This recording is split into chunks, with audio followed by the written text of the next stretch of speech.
segundos. Las noticias llegan a Viva FM con la fuerza de la verdad.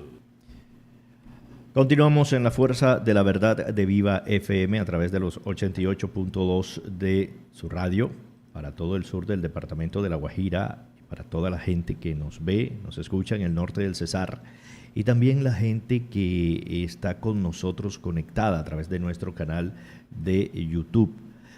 Hoy nuestro invitado especial es el escritor, filósofo, un gran conferencista y además presidente de la Fundación Ética Mundial de México.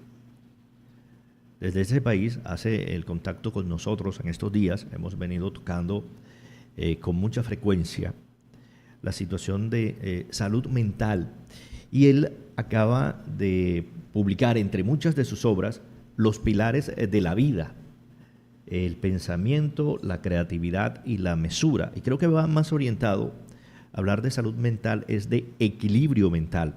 Y con él vamos a tener esta conversación en el día de hoy que sabemos será de mucha ayuda y nos permitirá también tener un concepto sobre la mesura, sobre el equilibrio y sobre la creatividad. Gerardo Martínez, muchas gracias por atendernos en este momento y por sacar de su tiempo para que conversemos un momento de todo lo que ha venido haciendo. Con mucho gusto, muchas gracias. Bueno, hablemos un poco de su carrera, ¿no? Usted primero es un gran conferencista, escritor, coautor, pero hay algo muy importante y es que usted lleva dentro de las muchas obras que ha venido realizando un análisis del pensamiento de Nietzsche, el pensamiento de Heidegger, y quiero que hablemos un poco sobre eso. ¿Son sus principios filosóficos enfocados en estos dos grandes filósofos? No, bueno, yo empecé por mí mismo, o sea, creando mi propia teoría. O sea, hace 35 años escribí El origen del pensamiento. Entonces, ese libro es una deconstrucción de todo lo que ha pasado en el pensamiento desde que se originó en el Big Bang, o sea, y me refiero mucho también al pensamiento humano que tiene apenas 20,000 años, o sea, tiene muy poco de existir. Entonces, cuando escribí ese libro de El origen del pensamiento, y tomé muchas citas de Nietzsche y me gustaron. Por ejemplo, el sí a la vida me gustó muchísimo y lo repito en el libro, el sí a la vida, porque la vida es lo más importante que tenemos los seres humanos. Entonces me gustó mucho el sí a la vida y me gustaron algunos otros argumentos de Nietzsche y entonces los cité a Nietzsche en el libro. Entonces, después de eso, me puse a leer los libros de Nietzsche y me di cuenta que él decía que le daba a Dios gracias, después fue ateo, pero de chico le daba gracias a Dios de que lo hiciera tan cerca de la naturaleza. Y yo también tengo esa situación. Yo, toda la filosofía que hago es junto a la naturaleza, o sea, yo abordo a toda la naturaleza igual que lo hizo Nietzsche. Entonces, creo que nos parecemos y él me ayuda mucho porque él hizo cosas muy importantes y entonces, pues, yo trato hasta de mejorarlas porque él lo quería. Nietzsche quería que su filosofía fuera póstuma y que hubiera nuevos filósofos que la evolucionara, ¿no? Claro, hay algo muy interesante en su libro Los pilares de la vida, pensamiento, creatividad y mesura. Es que usted habla un poco de la necesidad de retroceder al estado natural del pensamiento para poder dilapidar los presupuestos metafísicos y racionales del pensamiento basado en representaciones y estructuras abstractas. Eso va relacionado, como usted lo acaba de mencionar, del origen del pensamiento, del Big Bang al que menciona. Bueno, lo que pasa es que Nietzsche hace una crítica muy severa a todo el pensamiento occidental que empezó hace 2400 años. O sea, entonces él critica fuertemente a Sócrates, Platón y Aristóteles, y porque ellos crean una filosofía que yo le llamo, Nietzsche no le llamaba así, de la filosofía de la imaginación, porque el ser humano siempre se ha imaginado cosas, pero aquí ya la filosofía occidental tuvo muchos intereses en crear una filosofía imaginativa. Entonces, estos tres filósofos crearon otros mundos, por ejemplo, el mundo de Platón es el mundo de las ideas. Esas ideas hay que llegar a ellas, o sea, están fuera. Y Platón todavía dice que el mundo sensible, el mundo de nosotros, el mundo actual de nosotros no es el verdadero, que el verdadero está en otro lado. Entonces, y Aristóteles dice que hay un motor inmóvil, de ese motor inmóvil es el que mueve todas las cosas, o sea, todo lo que existe en el mundo lo mueve. Entonces, ese tipo de pensamientos lo agarró el pensamiento cristiano y el judeo cristiano y lo tomó y lo llevó a unas consecuencias. O sea, todos los 20 siglos que han pasado del cristianismo ha sido un ir al pensamiento sobre todo de Platón y Aristóteles, y que la Iglesia ha tomado como la base de su retórica. Entonces, eso es lo que critica Nietzsche. O sea, Nietzsche critica que haya existido esa metafísica, que realmente es una metafísica que lastima al ser humano, porque el ser humano, lo que más quiere esa filosofía es que nos comportemos de alguna manera muy estricta en el mundo, y después, cuando moramos, lleguemos al paraíso junto con Dios. Entonces, le crea una esperanza, pero después de la vida. Entonces, niega la vida, hay una negación de la vida. Y eso es lo que critica Nietzsche, ¿no? Nietzsche critica muchísimo esa situación de esclavo, que existe en esclavo. Pero también Nietzsche hace una crítica muy severa a lo que es la economía y lo que es la cultura. Entonces hace de todos sus libros dice que hay un amo y un esclavo. Claro. O sea, entonces la teoría del amo y esclavo. Entonces esa teoría del amo y esclavo, yo la llevo no nomás al cristianismo. En el cristianismo es muy clara la situación del amo y esclavo. O sea, estamos los de arriba y los de abajo, los pobres y los ricos, pero no hay una solución para los pobres.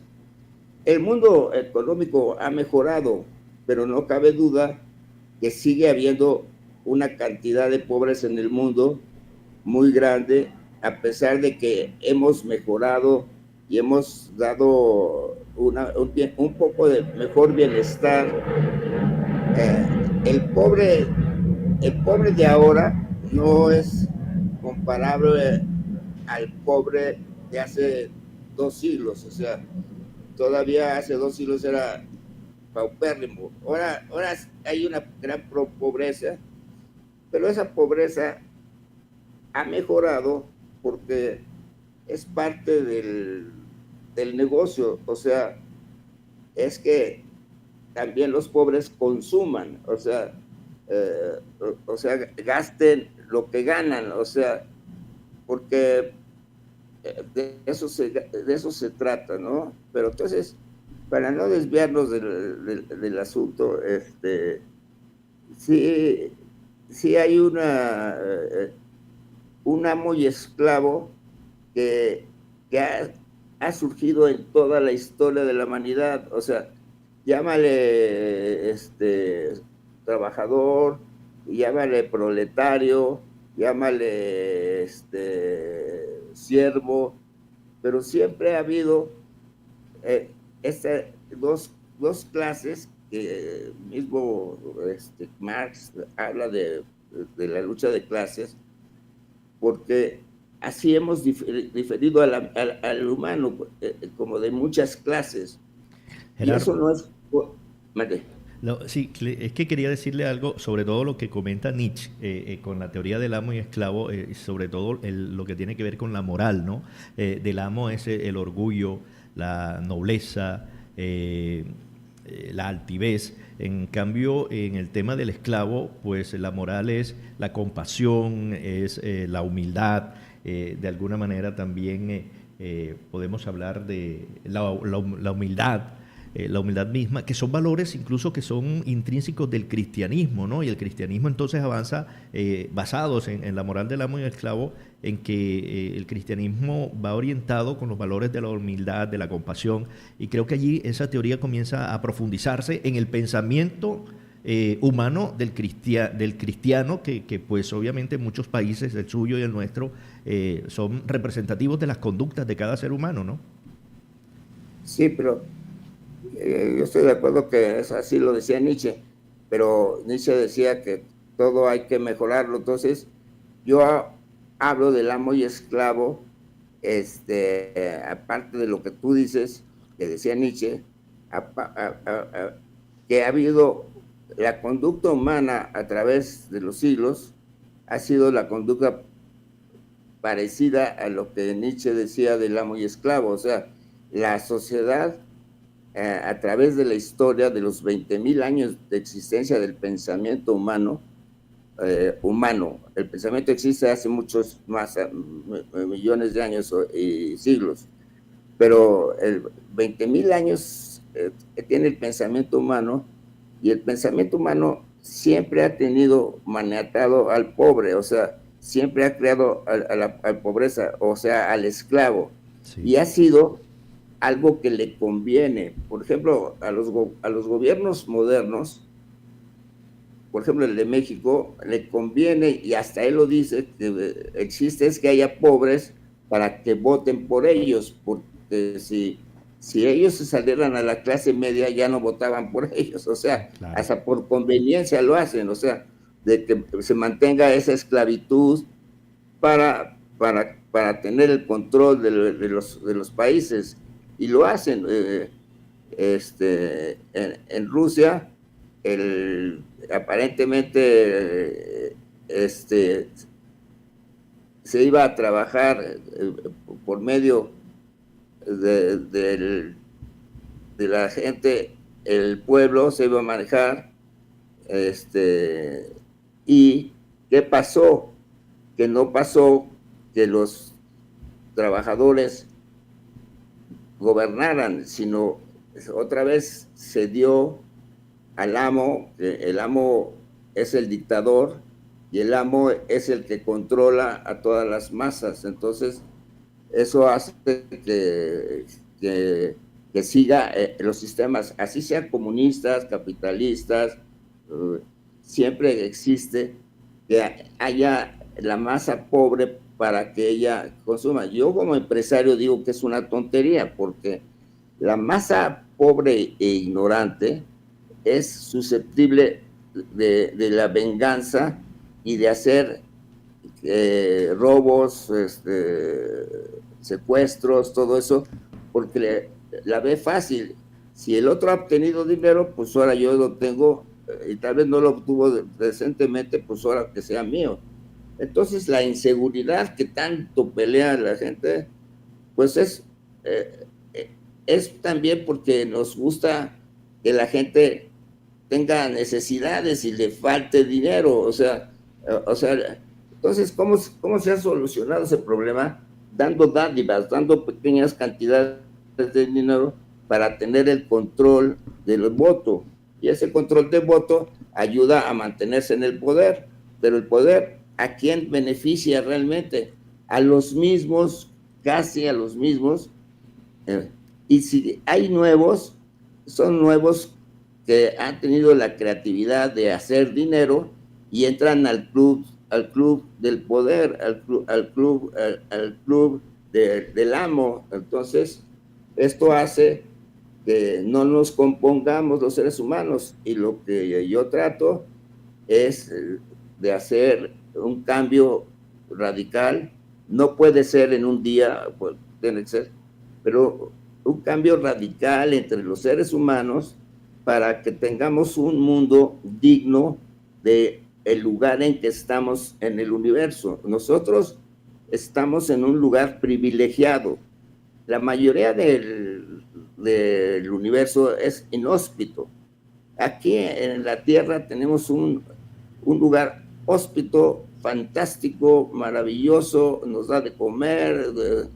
Entonces, estamos en un lugar, en una situación muy favorable, pero lo que hemos nosotros hecho, de lo favorable que hemos hecho de la Tierra, el humano ha hecho desfavorable esa vivencia, y estamos destruyendo de muchas formas el planeta.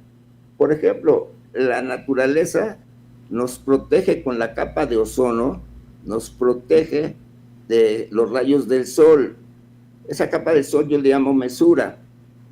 Los científicos dicen que es por la termodinámica. Bueno, el chiste es que hay una capa que nos protege. Esa capa que nos protege es la que da la vida, la que provoca que exista la vida. Si los rayos del sol fueran directos, los 8 minutos que tarda el sol nos dieran, nos quemábamos. Y hay una capa protectora que yo le llamo mesura, que es una mesura natural, porque la mesura es un imperativo categórico del universo, es una fuerza elemental. Entonces, estaba yo platicando de que los seres humanos estamos tratando de hacer nuevos cambios radicales en la vida. Y yo creo que Nietzsche ha puesto mucho de ese cambio fantástico.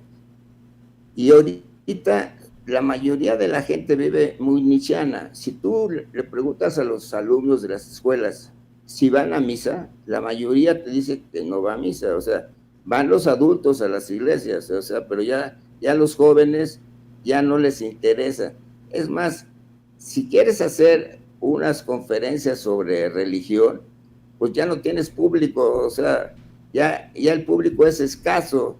Si habrá público, habrá cabecitas blancas como la mía yendo a la misa. O sea, ha bajado mucho. Todavía hay mucho creyente y hay lugares como África donde va creciendo el cristianismo, pero todo eso es por la gran pobreza que existe en el mundo todavía y la ignorancia. Entonces, se necesita un cambio de valores. Entonces, Nietzsche propone un cambio de valores. Yo propongo un nihilismo revolucionario. O sea, el nihilismo no sería la nada completa, sino sería el todo, pero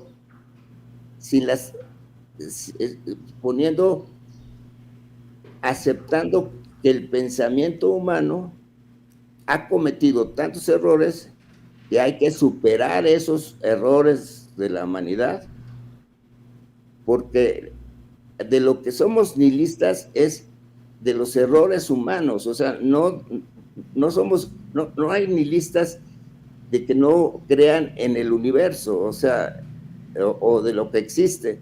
Lo que existe es el pensamiento humano hecho ideologías que nos han perjudicado.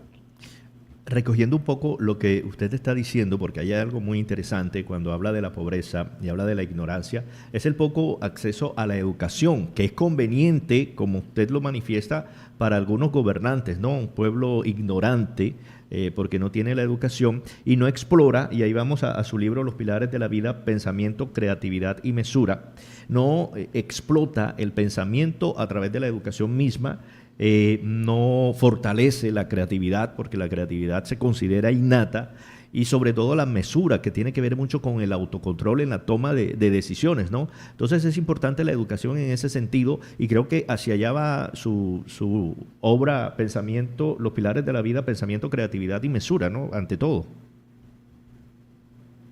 Sí, sí, yo ahorita te platico de la educación. Sí. La educación ha sido uno de los temas más tristes en los 20 siglos del cristianismo. Ha sido algo muy triste la educación, porque lo que nos enseñó de la educación Sócrates fue a definir qué son las cosas. Entonces, él define, por ejemplo, árbol es una planta y un coche es un artículo que se mueve. O así, de todas las cosas hay definiciones, del amor, de todo hay definiciones. Pero Sócrates las hace chiquitas, o sea, las hace fáciles, las hace... Una mesa es algo para poder tener los alimentos y comerlos, es algo sencillo. Así Sócrates nos enseña, por ejemplo, Sócrates, a través de esos 20 siglos, lo que han hecho las ideas judío-cristianas es hacer que los alumnos de todos lados aprendan cosas muy básicas, o sea, te enseñen arquitectura, pero nada más arquitectura, no te van a enseñar nada de filosofía, no te van a enseñar nada de biología, no te van a enseñar nada. Es simplemente, o sea, han dividido la educación en zonas de conocimiento. Entonces, cuando Sócrates definía el árbol es una planta, se estaba equivocando, porque el árbol no es solamente una planta, es tierra, es oxígeno, es movimiento, es galaxia, es fruta, es muchas cosas, ¿no? No podemos definir un árbol como una simple planta. Un día llegué al Museo de Valencia en España y me encontré que lo que definían de pensamiento, y definían de pensamiento una actividad neuronal, pues todo más lejos que eso. O sea, sí las neuronas influyen en el pensamiento, pero no influyen como sea una simple actividad neuronal, y es el Museo de Ciencias. Entonces, la educación en el mundo ha sido parcial. Es una educación que tiene como finalidad que tú te alimentes, que las gentes se alimenten, que puedan trabajar y poder resolver su problema de alimentación. Entonces, les enseñan lo mínimo. En un bar te enseñan lo mínimo. Ahí no te van a enseñar ni filosofía, ni te enseñan cómo atender al cliente y se acabó. Te vuelves... El mundo es para especialistas, o sea, especialistas en jugar canicas o leer libros de Einstein, o sea, y ahora la educación que se propone es una educación interdisciplinaria, o sea, en donde también puedas aprender otros valores. Por ejemplo, si la gente conociera lo que es el universo, el cosmos, la vida, lo que es la creatividad, tendría más conocimientos para tomar de decisiones. O sea, las tomas de decisiones de los humanos se toman por conocimientos, o sea, conocimientos que haya tenido la persona, malos o buenos. Esos conocimientos son los con los que trabaja el cerebro y el cuerpo para tomar lo que tú deseas, el orden, o sea, la mediación. O sea, el cerebro y el cuerpo están midiendo nada más el conocimiento que tú tienes. O sea, no, el cerebro no tiene tiene el conocimiento que tú tienes, pero no tiene más porque es el que le has dado. Y la manera de entrenarlo es que tengas más conocimiento, pero si es un conocimiento de lo mismo y de lo mismo y de lo mismo, pues tú te vuelves un especialista, pero el especialista no sabe nada de filosofía, no sabe nada de biología, o sea, es un ignorante de la humanidad. Y entonces, esa ignorancia nos ha llevado a que nada más vivamos para trabajar, o sea, que vengamos a esta vida a trabajar, cumplir obligaciones, tener hijos, cuidarlos, pagar la escuela, y se acabó la vida. O sea, y la vida, sobre todo aquí en Colombia, pues la vida es música, la vida es baile, la vida, hay muchas cosas que podemos hacer, y trabajar también, o sea, trabajar bien, o sea, pero tenemos que decirle sí a la vida, o sea, disfrutar más la vida, y sobre todo que el mundo sea más justo para que no haya esas diferencias sociales que yo como empresario que he sido, digo que es el impuesto más caro que paga el empresario, y además no gana nada, porque el impuesto que paga se va a dádivas, se va a subsidios, los gobiernos, ¿no? A subsidios que no resuelven nada, pero lo que sí resuelven es la tranquilidad de las personas pobres, o sea, porque dicen, bueno, ya tan siquiera tengo algo de dinero, ya con eso me conformo. Entonces es un conformismo, no están hechos para creatividad de nada, o sea, son seres que nomás vinieron a vivir, no vivieron a vivir la vida, o sea, entonces, pues esas cosas las sacas mucho de Nietzsche y las sacas de mí. Gerardo, en relación con eso, es importante conocer cómo se entrelaza el pensamiento, la creatividad de la que ya hemos comentado, pero dos palabras claves que tiene Gerardo Martínez en su postulado, que es la mesura, que la contiene en este libro, pero también la ética, ¿no?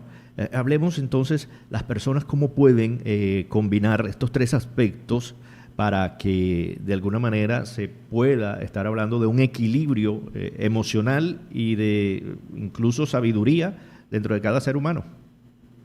Bueno, mira, la creatividad, que hablo mucho de la creatividad, es una nueva situación para la física que no ha contemplado. La física lo que ha contemplado es la entropía, que es el desorden. Aparentemente el universo está en desorden, pero mi postura es lo que decía los griegos, Zeus sobre todo, decía que hay un orden en el universo. Y Albert Einstein también dice que hay un orden cósmico, pero ninguno los desarrolla ese orden cósmico. Se desarrolla en la física el desorden y la entropía, o sea, que yo le llamo caos, o sea, eso sí lo tienen definido la física. Yo, como una aportación que doy a la humanidad, es que la mesura es algo que conoce todo el ser humano y toda la historia, pero no se entiende. Por ejemplo, en una cosa sencilla, tú y yo en esta plática estamos mesurando la plática. El diálogo es mesura, o sea, porque tiene un orden, o sea, hablas tú primero, yo hablo después, nos ponemos de acuerdo, vamos hablando, vamos ordenando La mesura es orden, o sea, es el orden de todas las cosas. Todas las cosas en el universo están mesuradas, todas. Una piedra, una mesa, se está mesurada. ¿Por qué? Porque están ordenadas. Un ejemplo que yo me encanta dar es el de los bosques. Si toda la gente tiene ganas de ver la mesura en grande, uno va a un bosque y va uno a ver cómo los árboles se respetan un árbol y se respeta el otro árbol. O sea, es muy difícil que haya árboles que estén unidos juntos. Sí existen, pero es muy raro. Pero generalmente hay un lugar para cada. Entonces, los árboles en los bosques están ordenados, o sea, no se destruyen entre ellos, no hay caos, hay un orden. Entonces, todas las cosas están ordenadas. Tu cuerpo, mi cuerpo, está ordenado. Si mi cuerpo, a mí me sacan el corazón, me muero. Si me desangran, me muero. ¿Por qué? Porque se desordena. Si, por ejemplo, un médico me encuentra un tumor, es que mi cuerpo está desordenado. El cuerpo humano es un ejemplo del orden que hay en mi cuerpo. Yo estoy hecho de masa y de energía. Tú también estás hecho de masa y energía. Entonces, la masa se pueden lastimar o tener yo algún problema de energía. Por ejemplo, a veces no puedo respirar. Entonces, los médicos lo que hacen es darte medicinas para que tu cuerpo se vuelva a ordenar. Esto es un imperativo de la naturaleza. Si la naturaleza quiere trabajar correctamente, tiene que trabajar ordenadamente. Otro ejemplo que me encanta dar es el de las galaxias. Hay 2,000 millones de galaxias. Esas galaxias están en el tiempo. Hay galaxias que han durado 13,800 millones de años, y hay galaxias más o menos nuevas, pero entonces hay 2,000 millones de galaxias. Esas galaxias no chocan, a veces sí chocan y se destruyen, pero es raro. Y después del choque vienen ondas electromagnéticas y los vuelven a crear la mesura, esas ondas electromagnéticas, o sea, vuelven a crear la mesura. Entonces las galaxias están ordenadas, o sea, podemos ver las estrellas. Las estrellas, todo está en movimiento porque todo tiene energía. El universo tiene el 73% de energía. Entonces todo tiene energía. Y entonces las estrellas se están moviendo, pero se están moviendo aparente muy poco, van muy rápido, pero aparentemente. Y entonces el ser humano con la vista o con un telescopio puede ver las estrellas, puede ver, por ejemplo, lo que han hecho los signos del zodiaco es dibujarlas. ¿Por qué las puede dibujar? Porque ahí están. Si no estuvieran ordenadas, si estuvieran en caos, pues no estarían las estrellas. Entonces, las estrellas las podemos mesurar, o más bien dicho, están mesuradas para que nosotros las podamos ver. Otro ejemplo sencillo, el sol. El sol es increíble cómo el sol es un caos, es una entropía, el sol es un caos, es explosiones impresionantes todo el día. ¿Por qué esas explosiones no destruyen cosas? ¿Por qué están unidas? Es que los científicos dicen que la gravedad hace que no se separen la energía atómica que tienen con él, y se quede el sol como lo vemos. Al sol lo vemos en la mañana, lo vemos en la tarde, y podemos matemáticamente saber a qué horas va a salir. O sea, el sol es predecible. A pesar de que es un caos, es predecible, porque lo podemos ver, lo podemos sentir. Entonces, así te puedo dar ejemplos de todo. Un caballo está organizado su cuerpo. Si su cuerpo estuviera en caos, en entropía, no podría vivir el caballo. Un gallo, lo que tú quieras, una mesa, un edificio. Por ejemplo, los edificios tienen mayor parte de masa y una poca de energía. Entonces, ¿cómo se fundamenta la mesura? O sea, ¿cómo se fundamenta? La mesura la podemos ver en todo momento. Los políticos siempre hablan de equilibrios, de orden, en las escuelas se habla de orden, de equilibrio, o sea, todo eso es mesura, todo es lo que van haciendo la gente en la vida diaria, es siempre mesurando. Por ejemplo, podemos mesurar los sentimientos. Por ejemplo, si nuestros sentimientos fueran caóticos como las pasiones, podríamos hasta enfermarnos, o sea, entonces estamos dañando a nuestro cuerpo porque sentimos una pasión que nos está lastimando el cuerpo. Entonces, eso se podría decir que es entropía, es caos, o sea. Sí. Pero si ya nos calmamos, porque ya pasó un tiempo y nos calmamos, pues se vuelve mesura otra vez. Mis sentimientos que tengo en el cuerpo, no los tengo en el cerebro, los tengo en todo el cuerpo y también en el cerebro. Mis sentimientos, puedo yo mesurarlos. Por ejemplo, si yo amo a una persona, pues yo puedo amarla tal vez golpeándola o yo puedo maltratándola. Esa será mi clase de amor.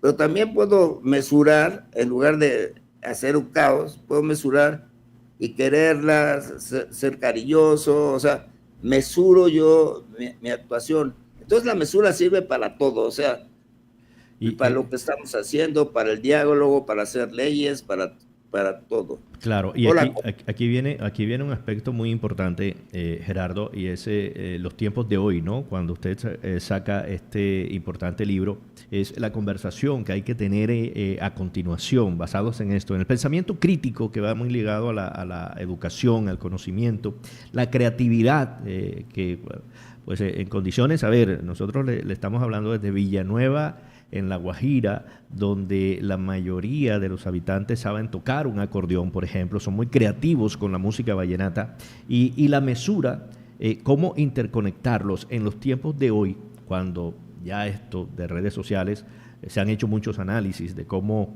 influyen en la mente del ser humano, en el cerebro, básicamente ya hasta físicamente, las características físicas de un cerebro, que intervienen redes sociales, sustancias alucinógenas, por ejemplo, y que de alguna manera están contribuyendo el algoritmo a enviar esos mensajes. Usted mencionaba hace un momento que la educación a veces es parcial, ¿no? Y de eso se trata también el algoritmo. El algoritmo está entregando solamente lo que le interesa a la persona y no le permite buscar otras alternativas. Entonces, basados en eso, en el pensamiento crítico, en la creatividad, en la mesura, ¿cómo enfrentar o cómo gestionar el mundo moderno que nos está enviando mensajes distintos a través incluso de estos aparatos electrónicos? Bueno, mira, el mundo es muy parecido, el mundo de actual es muy parecido al anterior. Lo que pasa que ahora influye, el aspecto económico influye muchísimo en todo lo que es la vida.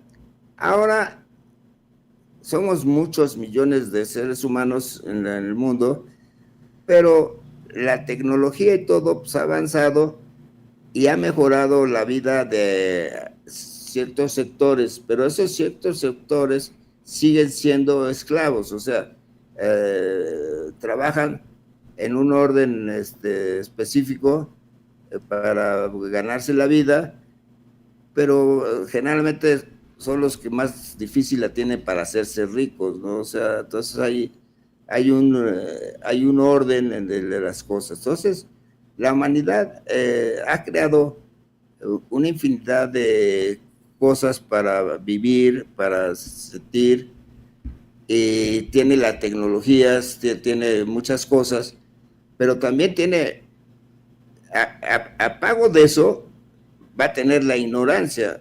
Te pongo un ejemplo de un barman que yo conocí en Houston y le pregunté, ¿usted qué hace? Yo todo el día trabajo y cuando trabajo llego a mi casa, me duermo y vengo a trabajar. O sea, entonces ya trabajaba como robot, o sea, no trabajaba para vivir, sino trabajaba para, para, para la compañía y para poder pagar sus gastos. O sea, esa no es vida. Entonces, cumple con un trabajo y cumple con un patrón, o sea, pero en realidad él está perdiendo su vida en muchos sentidos y eso no quiere decir que no trabaje, o sea, pero la misma sociedad le quita los estudios, o sea, lo hace ignorante. Entonces, la pobreza no nomás es de dinero, es de ignorancia. La mayoría de los seres humanos, por desgracia, somos ignorantes. La mayoría somos ignorantes porque no conocemos muchísimas cosas.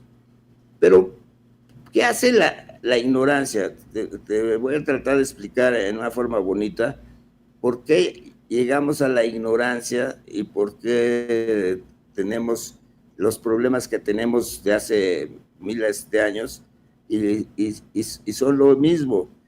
Cuando el ser humano hace 20,000 años empezó a crear al ser humano y empezó a crear el pensamiento, empezó a lograr la comunicación entre unos seres humanos y otros seres humanos.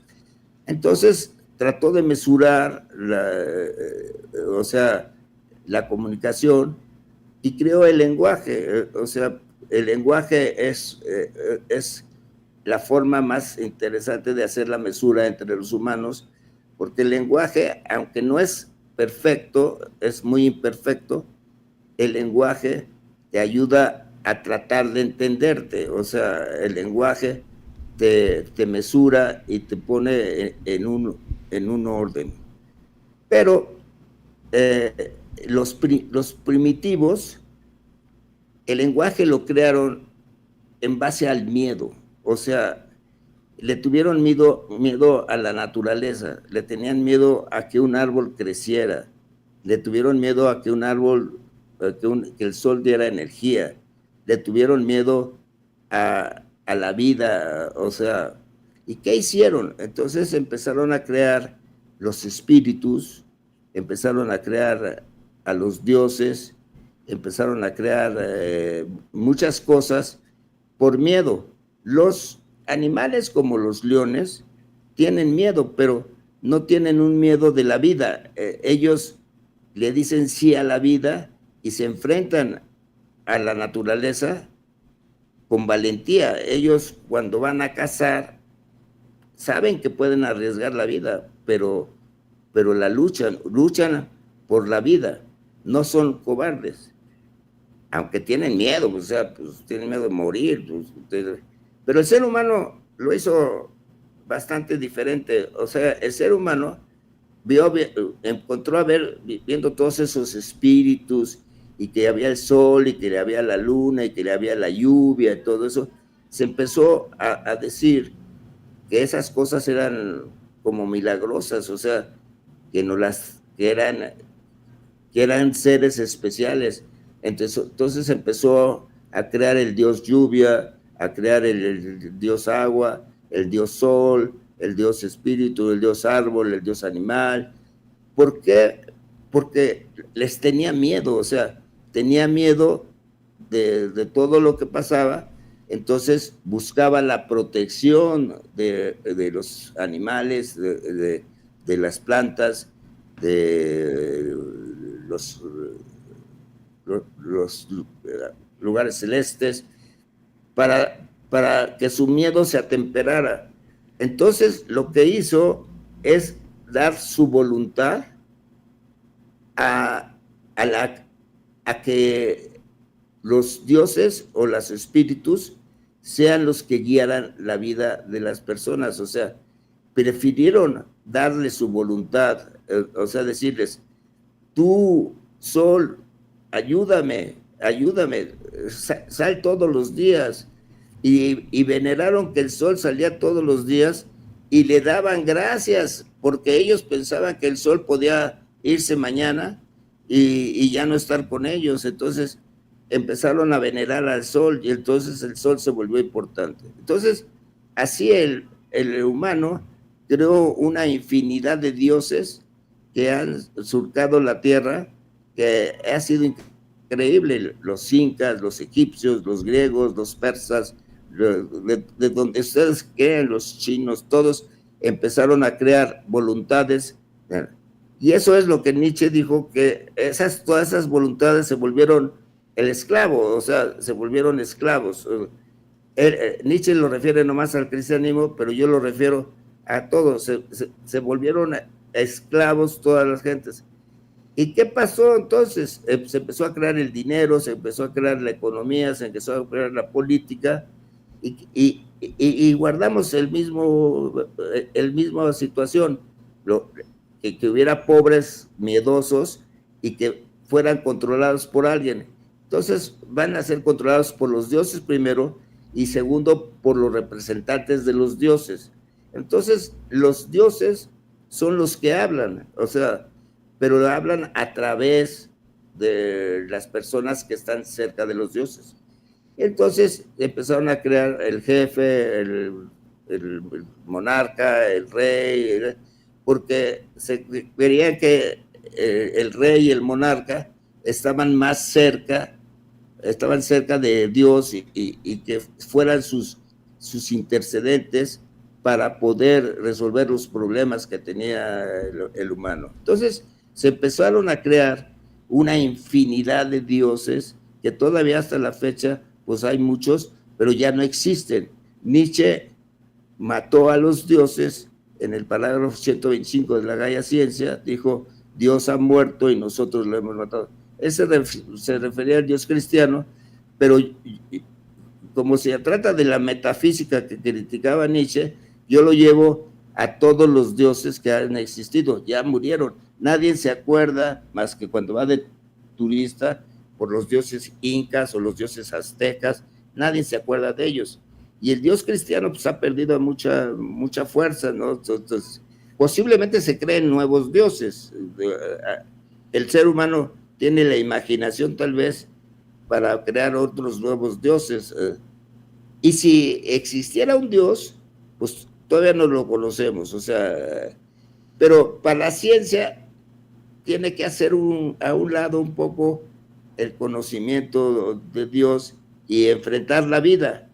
Y lo que Nietzsche quería, y yo también lo promulgo, es que si hemos bajado a los valores más bajos, que es el egoísmo, que es la avaricia, si hemos llegado a los más, entonces podemos hacer grandes cambios de otra nueva moral, de otra nueva ética, podemos cambiar. Si hemos sido esclavos y amos durante 20,000 años, podemos ser diferentes. Y dirán, pues es imposible porque los que tienen el poder no lo van a dejar. Bueno, yo creo que va a ser una necesidad humana, o sea, como te digo, no se cambia el día a día las cosas, pero se van cambiando, y la vemos mucho con la filosofía de Nietzsche. La filosofía de Nietzsche, todo mundo es nietzscheano y nadie se da cuenta de lo que Nietzsche aportó, y cómo en la vida diaria todos somos nietzscheanos, o sea, ¿sí? Claro, ya casi para finalizar, porque usted dice algo muy importante, Gerardo, es las personas tienen los más bajos instintos, la avaricia, el egoísmo, y también los buenos, y el hombre está en la búsqueda constante de la vida plena, ¿no? Los métodos a veces no son los mejores, pero esa es la búsqueda constante de la vida plena. La vida plena se construye a partir de esos métodos, o cómo se pueden generar ese tipo de cambios que usted propone.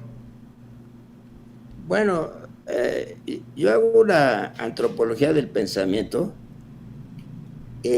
el pensamiento no es algo que tengas en una cajita en el cerebro.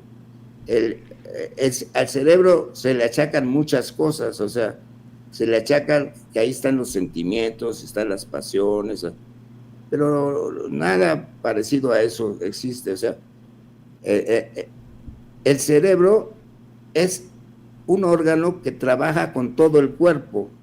O sea, el cerebro no está solo, trabaja con el corazón, con los órganos, y trabaja también el cerebro con toda la naturaleza. O sea, el cerebro no trabaja nada más en nuestro cuerpo, a pesar de que es muy importante el cuerpo humano, pero trabaja el cerebro y el cuerpo trabajan con toda la naturaleza, con el espacio-tiempo, con el pasado, presente y futuro, trabajan con el oxígeno, trabajan con el aire, trabajan con la tierra, o sea, es muy amplio todo como trabaja el cerebro. O sea, el cerebro no está solito. Pero el pensamiento es energía. El pensamiento no está aquí en el cerebro. El pensamiento es energía, y la energía es algo que tenemos el ser humano. Tenemos energía y masa, y tenemos muchísima energía. Entonces, todos los animales y nosotros, por medio de los instintos son lo que sentimos. Si sentimos dolor porque nos lastimaron, nos hirieron en la guerra, pues el dolor desordena nuestro cuerpo, que está ordenado, como lo habíamos dicho, está mesurado. Pero entonces el dolor desordena, los sentimientos desordenan el orden también, porque pueden llegar a ser extremos los sentimientos. Y entonces yo tengo amigos que tienen sentimientos tan fuertes a favor, por ejemplo, de sus hijos, que sufren, pero todo eso lo siente el cuerpo y lo procesa el cerebro y lo ordena nada más. O sea, el cerebro se dedica a ordenar todo lo que te pasa en el cuerpo y en la naturaleza, o sea, pero no tiene cajitas en donde estén las cosas. O sea, el cerebro no... yo he oído mucho que los neurocientíficos dicen que al cerebro lo puedes entrenar. Bueno, al cerebro puedes entrenar físicamente, o sea, si corres, saltas, nadas, lo puedes entrenar, lo puedes ayudar, pero el cerebro es muy, muy grande, y lo que ayuda al cerebro para poderte ayudar es tener conocimientos. O sea, si tú vas a un psicólogo y te dice que te quiere entrenar el cerebro, lo único que va a hacer el psicólogo es dándote herramientas que son nuevos conocimientos para que tú puedas arreglar tus... No va a haber una cajita que pueda uno curar dentro del cerebro. O sea, no hay una cajita que diga pensamientos. Entonces, el cerebro es pura energía, el pensamiento es pura energía, y esa energía la hemos volcado fuera del cuerpo, y esa energía la hemos llevado afuera del cuerpo. Por ejemplo, cuando sudamos, estamos llevando la energía fuera del cuerpo. O sea, entonces es algo que sucede. Entonces, llevamos la energía afuera del cuerpo, y el cuerpo, por la medio de la energía, empieza a tener contacto con los otros seres humanos, y entonces empieza el diálogo, aunque sea rudimentario el diálogo, empieza los instintos. Lo que yo siento la necesidad de juntarme y de hablar. No me lo ordena el cerebro, no me lo ordena un Dios, me ordena mi cuerpo, que yo pueda unirme a otros por medio, como nos hemos unido, por medio de voces, de sonidos, todos. Y entonces el ser humano, poco a poco, a través de miles de años, va haciendo una mesura de toda la relación social y personal. Entonces, de ahí va a crear el lenguaje, y el lenguaje va a ser el turbocargador para que pensemos como estamos ahorita. El pensamiento es pura energía, o sea, el tiempo, que es otro tema, el tiempo es también pura energía, o sea, la energía crea muchas cosas, o sea, no, la energía, por ejemplo, para que les dé un ejemplo clarísimo de cómo trabaja el cerebro, imagínense la flor de la menta, no sé, aquí sí hay en Colombia la menta, ¿no? La planta, ¿no? La planta como tal. La planta de la menta. Entonces, si ustedes huelen la planta de la menta, ese olor existe, ese olor no deja de existir. Y así es el pensamiento, es como el perfume de la flor, o sea, es algo que existe, pero no lo podemos ver. Nosotros no podemos agarrar a los pensamientos. Yo no puedo agarrar los pensamientos y pasártelos a ti. Los tengo que decir por todo mi cuerpo, y por el conocimiento que tengo y que tiene mi cuerpo, puedo yo decir en una forma muy pequeña, por medio del habla, lo que yo te quiero decir. O sea, entonces todo eso se ha mesurado, o sea, ha sido la gran mesura, la del cuerpo humano, o sea, el cuerpo humano se ha ordenado para crear. Ahora, el lenguaje ahorita, como lo tenemos los seres humanos, es caótico, o sea, si ustedes ven las noticias, no nos entendemos entre los rusos y los mexicanos y los japoneses, no nos entendemos, pero tratamos de entendernos. Si vamos a Japón, pues nos aclimatamos a cómo son ellos, y cuando nos vienen a visitar a Colombia, pues nos aclimatamos a los que nos vengan a visitar, o sea, pero es una mesura, la mesura es un balance entre las cosas para poder existir, pero la mesura siempre tiene que existir. Gerardo Martínez Cisterna, de verdad una conversación bastante interesante, esperamos pues que continúe en algún momento, y de verdad gracias por acompañarnos en el día de hoy. Esperamos entonces la presentación de su libro, ¿no? Lo puede adquirir a través de las plataformas digitales en Amazon. Y ya en unos 15 días en todas las librerías. Por supuesto. Gerardo Martínez, es la segunda edición. La segunda edición, estamos también conociendo el tema. Gerardo Martínez, de verdad, muchas gracias por atendernos en el día de hoy. Buen día. No, un abrazo y con mucho cariño. Muchas gracias.